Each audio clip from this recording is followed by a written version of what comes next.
गति 100 शब्द प्रति मिनट। डिक्टेशन शुरू होने में समय शेष है 5 सेकेंड। Ready, start.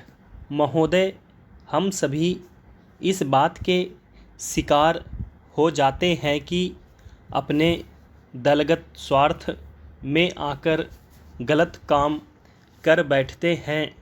कभी भाषा और कभी किसी प्रदेश के स्वार्थ में ऐसे प्रश्न उठते हैं जो हमारे राष्ट्र की एकता को कमज़ोर करते हैं। अभी एक माननीय सदस्य ने यह प्रश्न उठाया और आरोप लगाया कि भारत सरकार कुछ प्रदेशों के साथ इंसाफ नहीं करती। भारत सरकार कुछ प्रदेशों के प्रति पक्षपातपूर्ण नीति अपनाती है।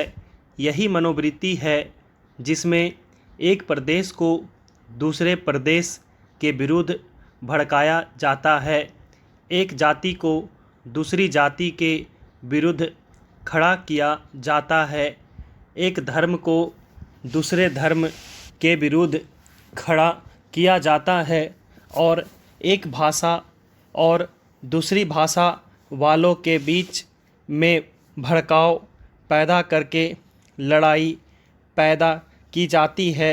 यही मनोवृत्ति है जिसको हमारे विरोधी दल के बहुत से लोग भड़काकर पैदा करते हैं। उनकी अपनी गलत नीतियों के कारण विशाल दृष्टिकोण नहीं होता है और वे ऐसे प्रश्नों को उभारकर अपना स्वार्थ सिद्ध करते हैं। स्पष्ट है कि ऐसे समस्त प्रश्नों का परिणाम हमेशा बुरा होता है।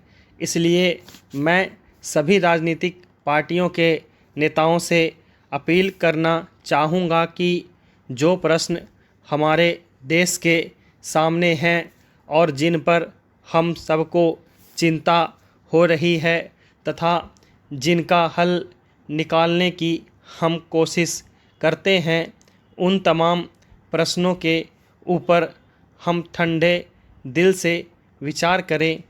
श्री वाजपेयी ने एक अच्छी बात कही। उन्होंने कहा कि इन प्रश्नों का हल सड़कों पर नहीं होगा। मैं भी उनसे इस बात में सहमत हूँ कि इन प्रश्नों का हल प्रजातांत्रिक ढंग से ढूंढने का प्रयत्न करना चाहिए। हमें इनका हल प्रजातांत्रिक व्यवस्था के अंदर करना होगा। सड़कों के ऊपर इन प्रश्नों का हल नहीं हो सकता है। राजस्थान के अंदर जो अकाल पड़ा हुआ है और लोग मर रहे हैं, उसकी तरफ चिंता नहीं हो रही है। अब राजस्थान में जो संकट है और इस तरह के जो दूसरे प्रश्न हैं, उन पर हम लोग एक साथ बैठकर गंभीरता से विचार करें और उनका हल तलाश करें। खाली इस तरह से आरोप लगाने से और उपदेश देने से काम नहीं चलेगा। इस देश के अंदर बंगाल में बाढ़ से जनता पीड़ित हो रही थी और उसको अनाज, कपड़ा और जीवन की रोज़मर्रा की आवश्यक सामग्री भेजने की कोशिश हो रही थी। महोदय, उस ज़माने में रेलवे कर्मचारियों को भड़काकर के हड़ताल करना और फलस्वरूप एक ऐसी व्यवस्था पैदा करना जिसके कारण बंगाल के पीड़ित लोगों की सहायता न की जा सकी, उचित कार्य था। लेकिन यह कार्य मेरे घर के भाइयों ने किया था। मेरा कहना है कि केवल उपदेश से काम नहीं चलता है। जब ऐसे प्रश्न आए तो उपदेशात्मक भाषाओं में ही फंसकर न रहा जाए, बल्कि आवश्यकता है कि ऐसे प्रश्नों पर सारे राजनीतिक दल देश हित को ध्यान में रखते हुए संजीदगी से विचार करें और उन सबका हल तलाश करें। आज श्री वाजपेयी ने प्रधानमंत्री पर कुछ आक्षेप किए। वे बड़े गुस्से में थे और इतने क्रोध में थे कि उन्होंने अपने मस्तिष्क का संतुलन खो दिया था। उन्होंने आरोप लगाया कि सरकारी कर्मचारियों के प्रयास से बड़ी बड़ी सभाएं की गई। मैं वाजपेयी जी का गुस्सा और उनका असंतुलित होना समझ सकता हूं।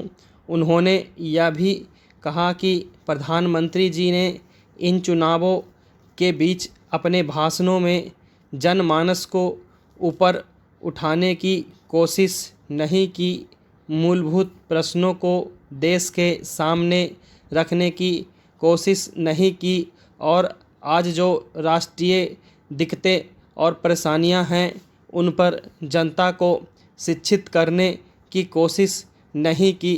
प्रधानमंत्री ने अपने चुनाव भाषणों में देश के अंदर जो शक्तियां राष्ट्रीय एकता को भंग कर रही है, धर्म के नाम पर, जाति के नाम पर, भाषा के नाम पर या क्षेत्रीयता के नाम पर संकीर्णता की भावना पैदा कर रही है, जनता को उनसे सजग किया। प्रधानमंत्री जी ने इस बात को अनुभव किया था कि उत्तर प्रदेश, बिहार और उत्तर भारत के समस्त हिंदी बोलने वाले इलाकों में जनसंघ संकीर्णता की भावना का प्रचार कर रहा है।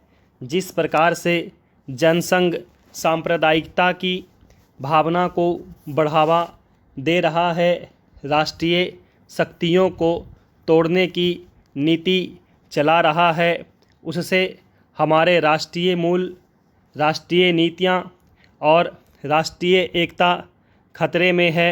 इसीलिए प्रधानमंत्री ने जनसंघ के ऊपर इस बात का प्रहार किया था कि वह सांप्रदायिक शक्ति है और उससे जनता को सावधान हो जाना चाहिए। आज जो वाजपेयी जी का गुस्सा है उसको हम समझ सकते हैं।